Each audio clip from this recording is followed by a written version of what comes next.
ఈరోజు ప్రపంచవ్యాప్తంగా మంచి పేరున్న టెస్లా కార్లు ఈ ఏప్రిల్ నుంచి మన భారతదేశంలోకి అందుబాటులోకి రావడానికి ఎంతైనా అవకాశాలు ఉన్నాయి. ప్రస్తుతం టెస్లా కంపెనీ ఢిల్లీ, బొంబాయిలో 2 షోరూంలు ఓపెన్ చేద్దామని అనుకుంటుంది.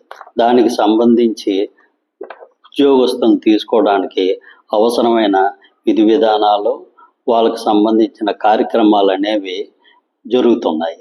కాకపోతే టెస్లా అనేది చాలా హై ఎండ్ కార్.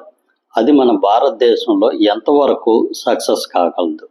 ప్రస్తుతం భారత మార్కెట్లో టాటా, మహేంద్ర ఎలక్ట్రికల్ వెహికల్స్ చాలా భారీ ఎత్తున అమ్ముడవుతున్నాయి. మెజార్టీ వాటా ఈ 2 సంస్థలకు సంబంధించిందే. ఈ 2 సంస్థల యొక్క కారు వాల్యూలు దాదాపు 10 లక్షల నుంచి 20 లక్షల మధ్య ఉన్నాయి. భారతదేశ ప్రజలు ఈ 10 లక్షల నుంచి 20 లక్షల మధ్య ఉన్న కార్లకి అలవాటు పడిపోయారు.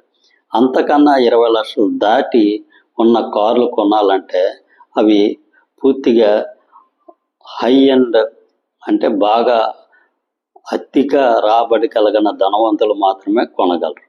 ఈరోజు టెస్లా కార్ల ప్రారంభ ధర ఏది కూడా 20 లక్షల లోపు లేదు. కాబట్టి అత్యధిక వాల్యూ కలిగిన కార్లని ఈరోజు షోరూములు పెట్టి అమ్మకాలు మొదలెడితే ఈ భారతదేశంలో అది ఎంతవరకు సక్సెస్ కాగలదు అనేది ముందు మనకి తెలియవస్తుంది.